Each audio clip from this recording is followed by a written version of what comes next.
The arrival. In the vast expanse of the cosmos, the Zothar Empire reigned supreme. For millennia, they had swept across galaxies, their technological prowess unmatched, their hunger for resources insatiable. Countless civilizations had fallen before them, reduced to mere footnotes in the grand narrative of their conquest. Now their sights were set on a small blue planet in an unremarkable solar system, Earth. Commander Zhalvek stood on the bridge of the Zothar mothership, his 4 eyes narrowed as he studied the holographic projection of Earth. His scaled skin shimmered under the soft blue light, and his mandibles clicked in anticipation. Another primitive world, he mused, his voice a low rumble. Ripe for the taking. His second in command, Yathera, nodded in agreement. Our scans show abundant resources, Commander. The indigenous species appears to be in its infancy of technological development. They call themselves humans. Zhalvek's laugh was cold and mirthless. Humans. They'll make excellent slaves for our mining operations. Prepare the invasion force. I want this planet under our control within a standard rotation. As the Zothar fleet descended upon Earth, humanity was caught off guard. The first sightings of the alien ships were met with a mixture of awe, fear, and disbelief. Governments scrambled to respond, militaries were put on high alert, and civilians watched in terror as the enormous vessels blotted out the sun. In New York City, Dr. Sarah Chen, the brilliant quantum physicist, stood in Times Square, her eyes fixed on the looming shapes in the sky. Her heart raced, but her mind was already working overtime, analyzing, theorizing. This changes everything, she whispered to herself, clutching her tablet tightly. Everything we know about physics, about our place in the universe. Across the Atlantic, in a small flat in London, Jack Harper, a former Royal Marine, turned cybersecurity expert, watched the breaking news with growing concern. His military instincts kicked in, and he knew that this was no peaceful first contact. Bloody hell, he muttered, reaching for his phone. This is going to be a right mess. In Moscow, Colonel Anastasia Volkov of the Russian Aerospace Forces barked orders to her subordinates. I want every satellite we have focused on those ships. Get me data, people. We need to know what we're dealing with. As the world's leaders struggled to formulate a response, the Zothar made their intentions clear. A global broadcast hijacked every communication channel on the planet. Commander Zhalvek's alien visage appeared on screens worldwide. His voice translated into every major language. People of Earth, he began, his tone dripping with condescension. Your planet now belongs to the Zothar Empire. Resistance is futile. Submit, and you may live as our servants. Resist, and you will be eradicated. The ultimatum was met with stunned silence, followed by chaos. In the hours that followed, the Zothar launched their first assault. Energy beams rained down from their ships, targeting military installations and major cities. The devastation was immense, but the human spirit refused to be broken. In Washington, D.C., the remnants of the United States government convened in a secret bunker. President Emily Rodriguez, her face etched with determination, addressed the room. We will not surrender, she declared, her voice steady despite the weight of the moment. Humanity has faced extinction-level threats before, and we've always persevered. This time will be no different. As the Zothar ground forces began to land, expecting little resistance, they were met with surprises at every turn. In the ruins of Paris, French resistance fighters led by former Foreign Legion officer Jean-Luc Bouchard employed guerrilla tactics, using the city's ancient catacombs to outmaneuver the alien patrols. In the dense jungles of Brazil, indigenous tribes joined forces with special forces units, their intimate knowledge of the terrain proving invaluable in ambushing Zothar search parties. Dr. Sarah Chen, working with a team of international scientists in a hidden facility, made a breakthrough. Their technology, she explained to her colleagues, her eyes bright with excitement, it's based on principles we've only theorized about. But if we can adapt our quantum entanglement experiments, we might be able to disrupt their communications. In London, Jack Harper led a team of hackers in a daring cyber attack on the Zothar systems. "Come on, you alien bastards," he growled, his fingers flying over the keyboard. "Let's see how you like a taste of good old-fashioned human chaos." To the Zothar's growing frustration, what should have been a quick subjugation was turning into a prolonged and costly conflict. Commander Zhalvex paced the bridge of his ship, his earlier confidence replaced by bewilderment. "How?" he snarled at his officers. "How are these primitives offering such resistance? They were supposed to be easy prey." Ithura, monitoring the battle reports, replied with a hint of concern in her voice. "Commander, these humans, they're unlike any species we've encountered. They adapt quickly, they're unpredictable, and they refuse to give up even in the face of overwhelming odds." As the first day of the invasion drew to a close, the Zothar had made significant gains, but at a cost they had never anticipated. Humanity, bloodied but unbowed, was already regrouping, already planning their counterattack. In the smoldering ruins of Tokyo, a young girl picked up a broken piece of alien technology, her eyes filled not with fear, but with curiosity and determination. In the Australian outback, Aboriginal trackers guided special forces to hidden Zothar landing sites. In laboratories and workshops around the world, humans worked tirelessly to understand and counter the alien threat. The Zothar had come expecting an easy conquest. Instead, they had awakened a sleeping giant. Humanity, with its back against the wall, was about to show the universe why it should never be underestimated. As night fell on the first day of the invasion, Commander Zhalvex stared out at the planet below, a flicker of doubt creeping into his mind for the first time in centuries. The battle for Earth had only just begun, and already he was starting to wonder, had the Zothar Empire finally met its match? First contact and resistance. The dawn of the second day broke over a changed Earth. Smoke rose from the ruins of once great cities, and the skies were filled with the ominous shapes of Zothar ships. But as the aliens prepared for what they thought would be a swift mopping-up operation, they were met with a surprise that would shake their confidence to its core. In the scorched remains of Central Park, New York, a ragtag group of civilians led by NYPD officer Maria Delgado had set up a makeshift command center. Using salvaged alien tech and jury-rigged human devices, they coordinated resistance efforts across the city. "They think we're beaten," Maria said, her voice hoarse from shouting orders. "Let's show these squid-faced bastards what New Yorkers are made of." Across the Atlantic, in the underground bunkers of CERN, Dr. Sarah Chen worked feverishly with a team of international scientists. They had made a startling discovery. The Zothar's advanced technology relied heavily on exotic particles that behaved in ways that defied conventional physics. "If we can generate a sufficiently powerful gravitational wave," Sarah explained, her eyes gleaming with excitement, "we might be able to disrupt their propulsion systems." In London, Jack Harper's team of hackers had made significant inroads into the Zothar's communication networks. As alien troops advanced on the city, Jack unleashed a virus that threw their coordination into chaos. "Divide and conquer, you wankers," he muttered, watching with grim satisfaction as Zothar units began to attack each other in confusion. The Zothar, accustomed to swift victories, found themselves bogged down in urban warfare across the globe.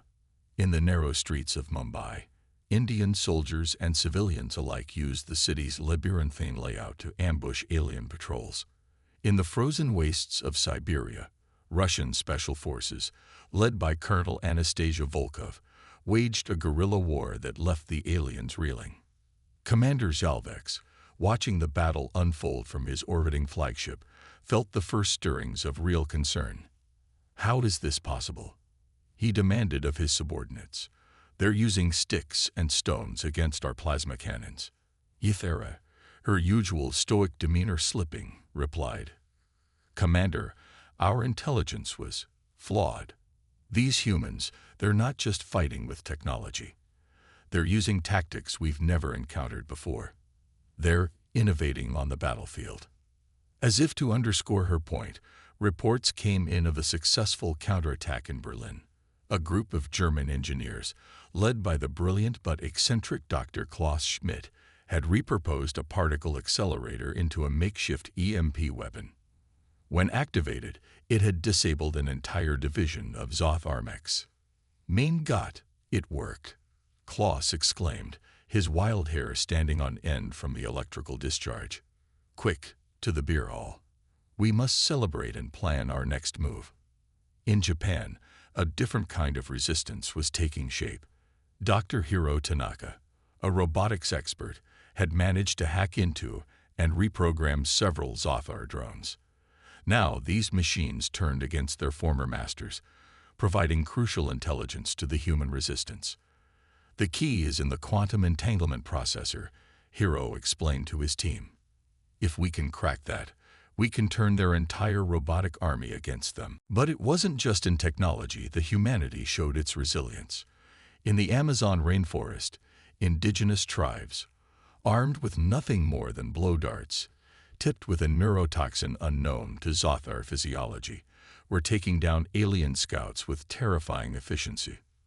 The Zoth, for the first time in their long history of conquest, found themselves on the back foot. Their superior technology, while still devastating, was being countered by human ingenuity and adaptability. More worryingly for the aliens, they were beginning to take significant losses. In orbit, a Zoth battlecruiser approached Earth, preparing to unleash a barrage that would level what remained of New York City. But as it entered the atmosphere, it was met by a hastily assembled squadron of human fighter jets, led by U.S. Air Force Major Samantha Maverick Rodriguez. Remember, people, Samantha's voice crackled over the radio. We're not just fighting for America. We're fighting for Earth. Let's show these aliens what happens when they mess with our home. The ensuing dogfight was like nothing ever seen in Earth's skies. Human pilots, hopelessly outgunned, used every trick in the book and invented new ones on the spot. They flew into the heart of storm clouds, using the lightning to short out Zoth shields. They executed maneuvers that pushed their aircraft to the very limits of structural integrity, confounding the alien targeting systems. And in a moment that would be remembered for generations, Samantha flew her F-22 Raptor directly into the battlecruiser's main gun port just as it was powering up to fire. She ejected at the last second, her plane exploding inside the alien ship, triggering a chain reaction that brought the massive vessel crashing down into the Atlantic Ocean. As Samantha's parachute deployed, the cheers of her fellow pilots filled her ears. For the first time since the invasion began, humanity had scored a major victory. On the Zoth flagship, Commander Jalvex watched in disbelief as one of his most powerful ships was destroyed by a single human in a primitive flying machine. Impossible, he whispered, his mandibles quivering in shock. Ithera, her voice somber, spoke the words that Jalvex didn't want to hear. Commander, I believe we may have made a grave error in our assessment of this species. As the second day of the invasion drew to a close, the mood on Earth had shifted. The terror and despair of the initial attack were giving way to a grim determination. Humans from all walks of life, from all corners of the globe, were coming together in ways they never had before. In hidden bases, in ruined cities, in dense jungles and vast deserts, the resistance grew stronger. The Zoth had come expecting to find easy prey. Instead, they had stirred a hornet's nest, and as the sun set on a battle-scarred but unbroken Earth, one thing became clear. Humanity was not going down without a fight. The war for Earth was far from over, but for the first time, there was hope. The Zoth were about to learn a harsh lesson. When pushed to the brink, humans don't just survive. They thrive. The human spirit unleashed. As the third day of the Zoth invasion dawned, Earth was a planet transformed. The initial shock had given way to a fierce determination that burned in the hearts of humans worldwide. The Zoth, expecting to find a broken and subjugated populace, instead encountered a species that seemed to grow stronger with each setback. In the ruins of Rio de Janeiro, a young street artist named Carlos had become an unlikely hero. Using his knowledge of the city's complex favelas, he led a group of survivors in hit-and-run attacks against Zothar patrols. His graffiti, once seen as vandalism, now served as a secret code for resistance fighters. Art is resistance, Carlos said, spray painting a stylized human fist crushing an alien ship. And today, all of humanity are artists. Meanwhile, in a secret facility beneath the Gobi Desert, Dr. Sarah Chen and her international team of scientists had made a breakthrough. By reverse engineering salvaged Zothar technology, they had developed a prototype shield generator. "It's not perfect," Sarah explained, her voice filled with cautious optimism, "but it should be able to deflect their energy weapons, at least for a short time." As news of the shield spread, a spark of hope ignited across the globe. In workshops and garages, on university campuses, and in corporate labs, humans began adapting the technology to their needs. Within hours, the first rudimentary shields were being fitted to tanks and fighter jets. In London, Jack Harper and his team of hackers had gone on the offensive. Using the knowledge gained from their earlier incursions into Zothar systems, they launched a massive cyber attack. "Let's see how these cosmic squids like a taste of their own medicine." Jack grinned, his fingers flying over the keyboard. Across the Zothar fleet, ship after ship suddenly found their systems compromised. Navigation computers sent vessels veering off course. Life support systems fluctuated wildly, and perhaps most damagingly, their secure communications were laid bare for all of humanity to see. On the Zothar flagship, Commander Jalvex was in a state of near panic. "How?" he roared, his mandibles clicking furiously. "How are these primitives doing this?" Ythera, her own composure slipping, could only shake her head. "Commander, I don't know. They're adapting to our technology faster than we can counter them. It's like nothing we've ever seen before." As if to underscore her point, alarms began blaring throughout the ship. On the main view screen, a crude animation appeared, a grinning human face sticking out its tongue. "Attention alien invaders," a synthesized voice announced in perfect Zotharian. "Earth is closed for business. Please leave a message after the tone." What followed was a ear-splitting cacophony that had every Zothar on the bridge writhing in agony. Back on Earth, the counterattack was gaining momentum. In the skies over North America, the newly shielded human fighters engaged the Zothar in dogfights that seemed to defy the laws of physics. Led by Major Samantha Rodriguez, the pilots pushed their enhanced craft to the limit, pulling off maneuvers that left the alien pilots in disbelief. "Remember, people," Samantha's voice crackled over the comm. "We're not just pilots anymore. We're humanity's first line of defense. Let's show these aliens what Earth is made of." On the ground, the tide was turning as well. In the ruins of Moscow, Colonel Anastasia Volkov led a daring assault on a Zothar ground base. Using a combination of conventional weapons and hastily adapted alien technology, her forces struck with a ferocity that caught the invaders completely off guard. "For Earth," Anastasia cried, leading the charge.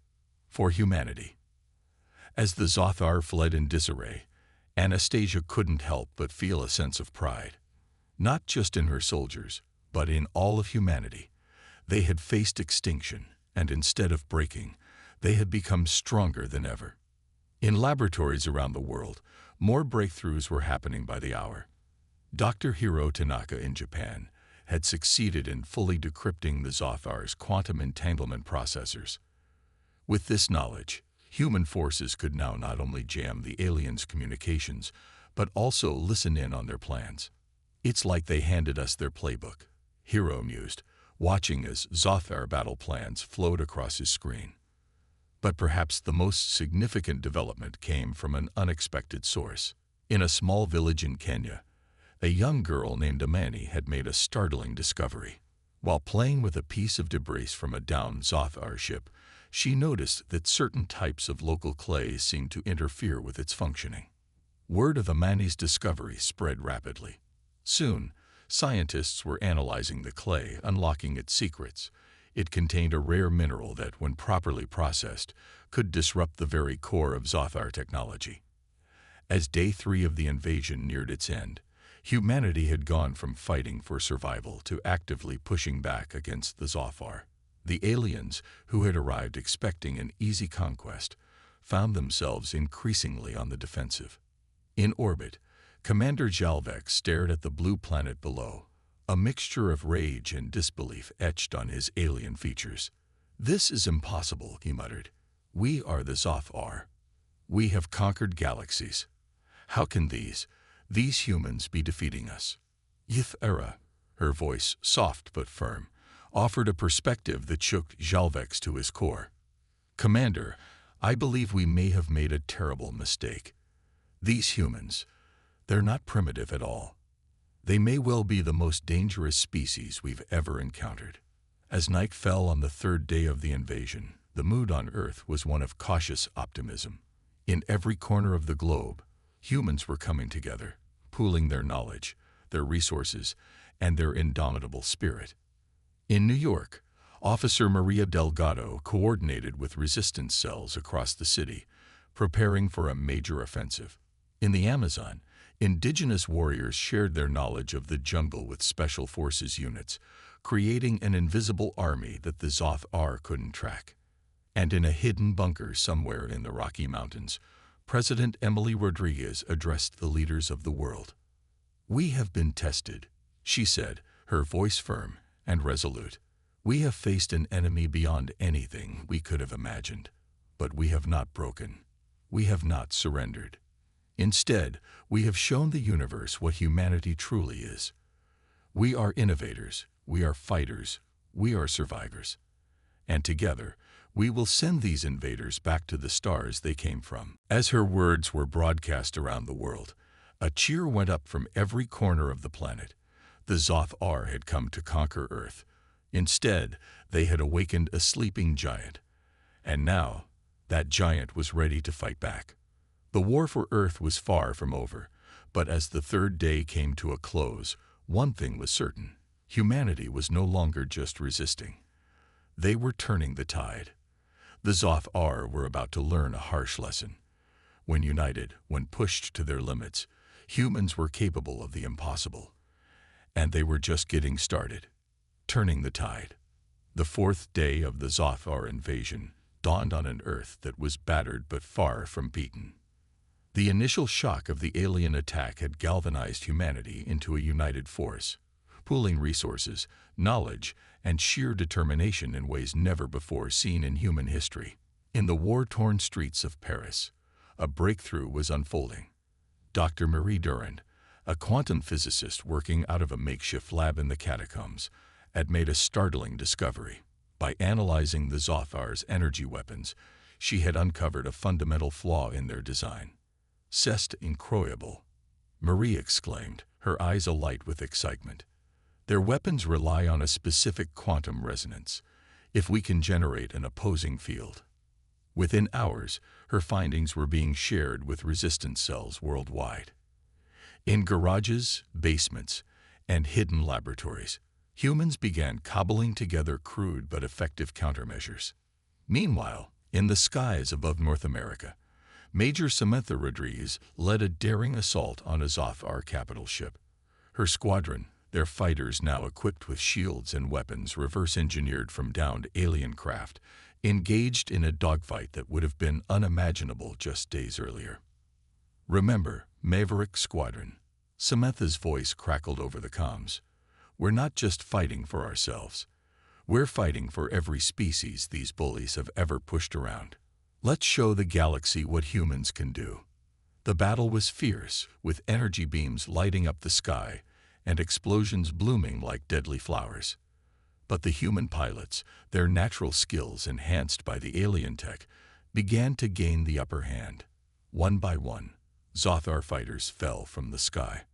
As Samantha's missile found its mark on the capital ship's main reactor, she allowed herself a grim smile. "That's for Earth, you oversized calamari." The explosion that followed was visible from the ground, a miniature sun that signaled humanity's growing ability to not just resist, but to strike back. On the other side of the world, in the dense jungles of Vietnam, a different kind of warfare was unfolding. Led by Colonel Nguyen Van Minh, a veteran guerrilla fighter, human forces were using the terrain to devastating effect against the Zoth ground troops.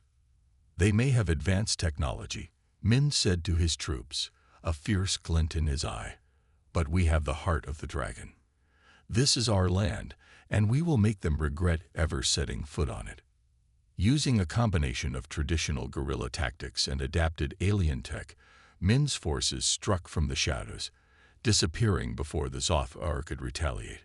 The aliens, used to open warfare, found themselves bogged down in a conflict they couldn't understand or counter. In orbit, Commander Zhalvex watched the unfolding events with growing horror.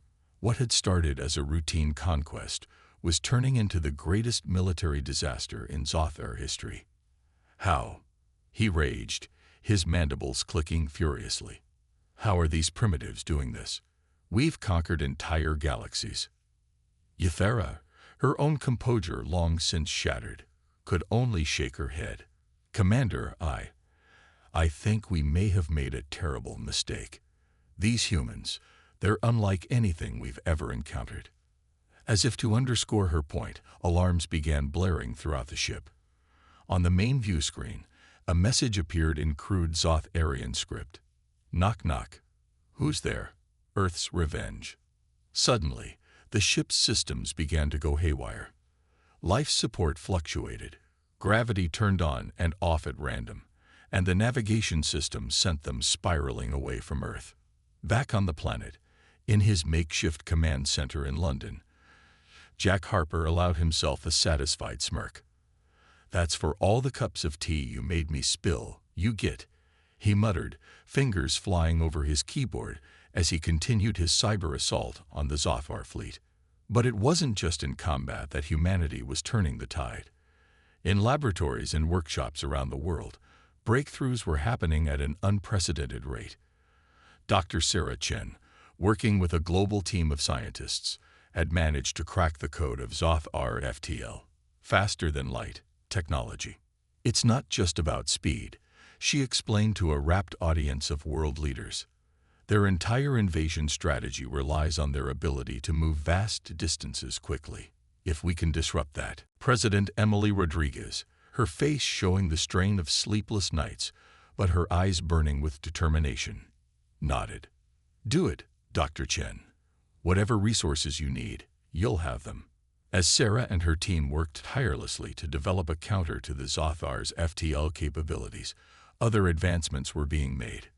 In Australia, Aboriginal engineers had found a way to use the unique properties of certain eucalyptus trees to create a natural stealth technology that rendered vehicles invisible to Zothar sensors.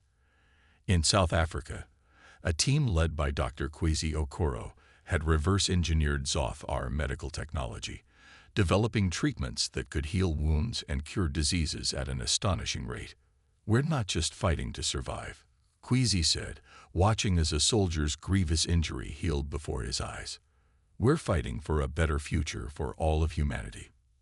As the fourth day of the invasion neared its end, the Zothar found themselves in a position they had never experienced before: retreat. All across the globe, their forces were being pushed back, their technology turned against them, their strategies unraveled by human ingenuity and determination. In a desperate attempt to turn the tide, Commander Zhalvex ordered the deployment of the Zothar's ultimate weapon, the Planet Cracker, a massive ship capable of literally tearing a world apart. If we can't have this planet, he snarled, his eyes blazing with a mixture of fury and fear, then no one will. As the Planet Cracker approached Earth, its ominous shape blotting out the stars, humanity faced its greatest challenge yet. But in hidden bunkers, in ruined cities, in labs and workshops and homes around the world, people didn't cower in fear. Instead, they stood tall, ready to face whatever came next. President Rodriguez, addressing the world one more time, summed up the mood of the entire planet. They came here thinking we were weak, primitive, easy prey. They're about to learn just how wrong they were. Whatever happens next, remember this: We are humanity. We've faced extinction before, and we've always come back stronger. This time will be no different. Together, we will show the universe what it means to be human." As her words echoed around the globe, a cheer went up from every corner of the earth. The Zoth-R had come to conquer. Instead, they had united humanity like never before. And now, facing their greatest threat, humans weren't just fighting for survival. They were fighting for their future among the stars. The final battle for Earth was about to begin, and humanity was ready. The Zoth-R were about to learn the hardest lesson of all. Never underestimate the human spirit. Triumph of humanity. The fifth day of the Zoth-R invasion dawned with a sense of grim determination sweeping across the planet. The massive form of the planet Cracker loomed in the sky, a stark reminder of the existential threat humanity faced. But rather than cowering in fear, the people of Earth steeled themselves for the fight of their lives. In a hidden bunker beneath the ruins of Geneva, Dr. Sarah Chen and her international team of scientists worked feverishly on their most ambitious project yet. They had successfully reverse-engineered the Zoth-R's FTL technology, but now they were pushing it to its limits. "If we can create a localized FTL field around the planet Cracker," Sarah explained, her voice hoarse from exhaustion, but her eyes burning with determination, "we might be able to send it far away from Earth." As her team raced against time, the rest of humanity prepared for what could be their final stand. In orbit, Major Samantha Rodriguez led a massive fleet of fighters, a mix of human and reverse-engineered Zoth-R craft. Their mission: to keep the alien forces occupied while the ground team worked on their plan. "All right, people," Samantha's voice crackled over the comms. "I know we're outnumbered and outgunned. But remember, we're fighting for every man, woman, and child on that blue marble below us. Let's show these squids what happens when you mess with humanity." On the ground, a different kind of battle was unfolding. Jack Harper, leading a team of the world's best hackers, launched the most ambitious cyber attack in human history. Their target: the planet Cracker itself. "Come on, you beautiful nightmares," Jack muttered, his fingers flying over his keyboard. "Show me your secrets." As the hackers worked their magic, disrupting the planet Cracker's systems and buying precious time, ground forces around the world engaged the remaining Zoth-R troops. In the streets of Tokyo, in the deserts of Africa, in the mountains of South America, humans fought with a ferocity that left the aliens reeling. Commander Zelvex, watching from the bridge of the planet Cracker, could scarcely believe what he was seeing. "This is impossible," he snarled, his mandibles clicking in agitation. "We are the Zoth-R. We have conquered galaxies. How can these primitives be defeating us?" Ithera, her own composure long since shattered, could only shake her head. "Commander, I think we may have made the greatest mistake in our species' history. These humans, they're not just another conquest. They're something we've never encountered before." As if to underscore her point, alarms began blaring throughout the ship. Systems were failing, defenses were crumbling, and the mighty planet Cracker found itself vulnerable for the first time in its existence.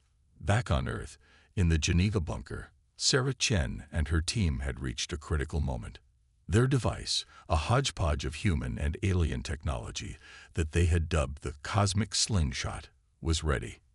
"This is it," Sarah said, her hand hovering over the activation switch. "If this works, we'll send the planet Cracker so far away, it'll take them centuries to return. If it doesn't..." She left the thought unfinished. Everyone knew the stakes. With a deep breath, Sarah activated the device. For a moment, nothing seemed to happen. Then, with a flash of light that outshone the sun, a massive FTL field enveloped the planet Cracker. The enormous ship shuddered, its form seeming to stretch and distort. In orbit, Samantha and her pilots watched in awe. "Holy, would you look at that?" she breathed. On the ground, millions held their breath, watching the sky with a mixture of fear and hope. And then, with a sound like the universe itself tearing apart, the planet Cracker vanished. One moment it was there, blotting out the stars, and the next it was gone, leaving behind only a fading ripple in the fabric of space-time. For a moment, there was silence. Then, as the realization of what had happened sank in, a cheer went up. It started in Geneva, spread to London, to New York, to Tokyo, to every corner of the globe. Humanity had done the impossible. They had defeated the undefeatable Zothar. In the days that followed, the remaining alien forces were quickly routed. Without their command structure, and with their ultimate weapon gone, the Zothar's will to fight crumbled. Many surrendered, while others fled in whatever ships they could salvage. As the dust settled, humanity found itself in possession of technology beyond their wildest dreams. FTL travel, advanced medicine, energy weapons, the tools that had nearly destroyed them were now theirs to use and improve upon. But perhaps more importantly, Earth had changed. Old rivalries and conflicts seemed petty in the face of what they had accomplished together. For the first time in history, humanity was truly united. 1 month after the invasion, on a clear night with the stars shining brightly overhead, President Emily Rodriguez addressed the world. "My fellow humans," she began, her voice filled with pride and hope, "we have faced our greatest challenge and emerged victorious. The Zothar came to conquer us, believing us to be primitive and weak. Instead, we showed them, and the universe, what humanity is truly capable of." She paused, looking up at the sky. "But our journey is not over. It's only beginning. We now have the means to reach the stars, to explore the cosmos. And as we do, we will carry with us the lessons we've learned. That our greatest strength lies not in technology, but in our spirit, in our ability to adapt, to innovate, to come together in the face of adversity." As her words echoed around the globe, people everywhere nodded in agreement. They had been tested, pushed to their very limits, and had emerged stronger than ever.